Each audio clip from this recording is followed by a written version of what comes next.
ओम शांति भाग्य विधाता भाग 2। इस पुस्तक में आज हम पढ़ेंगे पिताश्री का निस्वार्थ प्यार। इस विषय पर ब्रह्मा कुमारी दादी गुलजार जी अपने अनुभव सुनाती है। चलिए हम इसे पढ़ते हैं।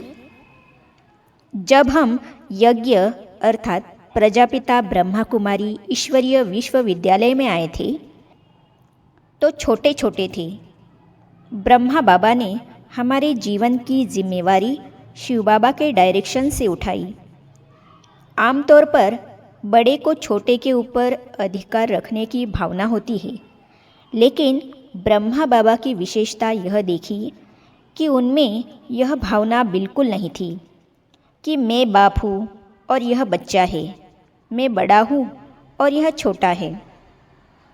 यदि हमारे में से किसी से नुकसान हो जाता था तो थोड़ा मन में डरता था, पर पिताश्री प्यार से बुलाकर कहते थे, बच्ची पता है नुकसान क्यों हुआ? ज़रूर आपकी बुद्धि उस समय यहाँ वहाँ होगी।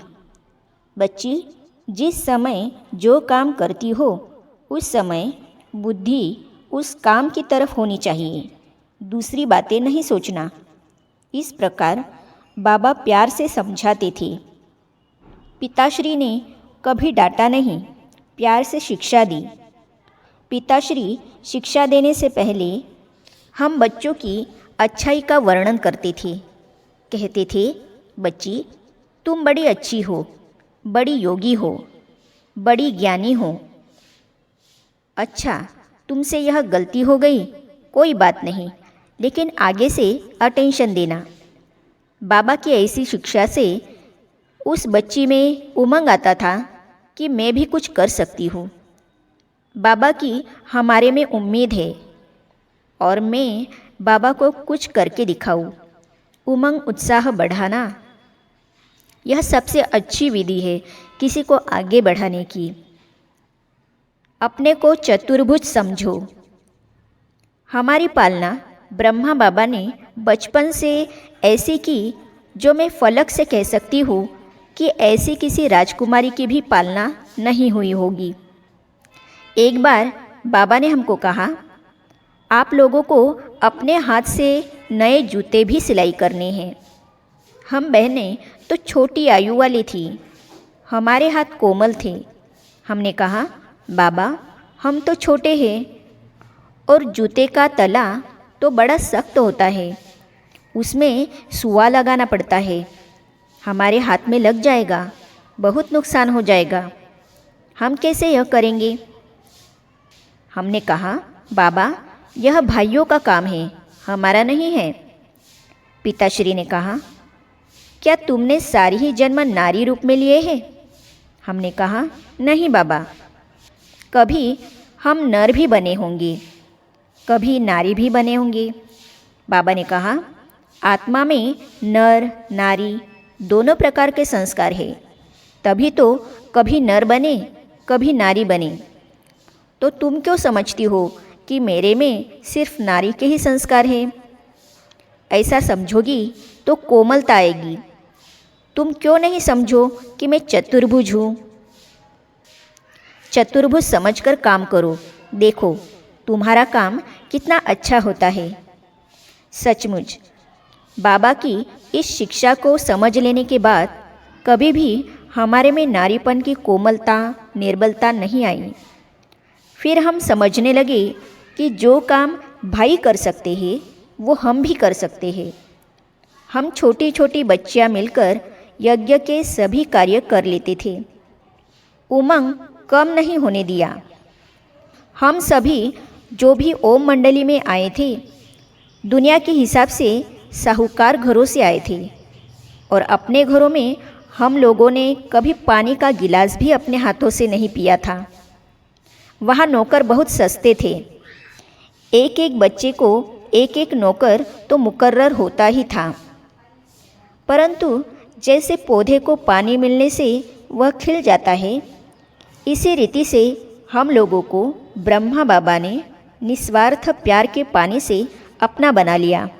फिर जो भी सेवा कराना चाहते थे वह इतनी अच्छी होती थी जो आज आप उसका परिणाम देख रहे हैं। ब्रह्मा बाबा के प्रशासन की विशेषता यह थी कि उन्होंने कभी किसी बच्चे के उमंग को कम नहीं होने दिया। अगरबत्ती से शिक्षा। एक बार एक भाई ने पिताश्री से शिकायत की, बाबा, वैसे तो मुझे योग में बहुत सुख मिलता है, चाहे घर में योग लगाऊं, चाहे क्लास में आकर योग लगाऊं, लेकिन जब कार्य धंधे पर जाता हूँ तो वहाँ के वातावरण के प्रभाव में आ जाता हूँ।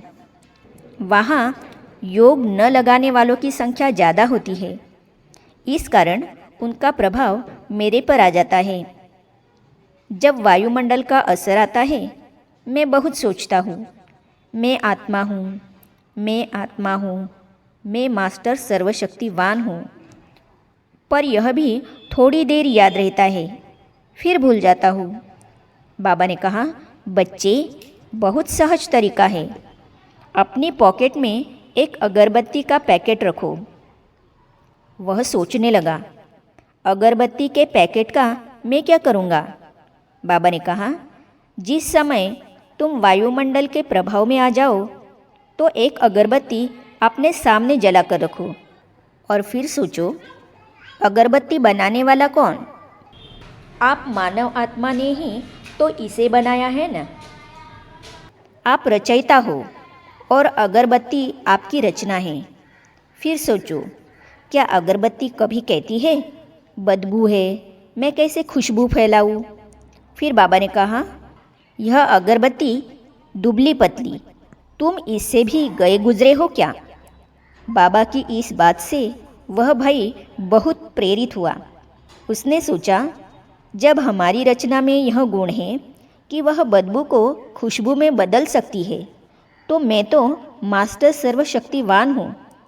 मेरा प्रभाव सर्व पर होना चाहिए, न कि सर्व का प्रभाव मुझ पर हावी हो जाए। इस प्रकार बाबा की स्नेह भरी शिक्षा से उसे विजयी बनने का मार्ग मिल गया।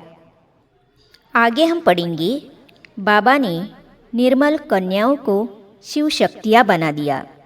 इस विषय पर ब्रह्मा कुमारी दादी सीतू जी अपने अनुभव सुनाते हैं, तो इसे हम पढ़ेंगे अगली कड़ी में। तो ये जानने और पढ़ने के लिए इस चैनल को सब्सक्राइब करने के साथ ही साइड में जो बेल आइकॉन है उसे भी क्लिक कीजिए, ताकि आने वाली सभी वीडियो और अब तक की सारी वीडियो आप तक पहुंचती रहेगी। ओम शांति। अंधियारे सभी मिट रहे, उजियारा आ गया।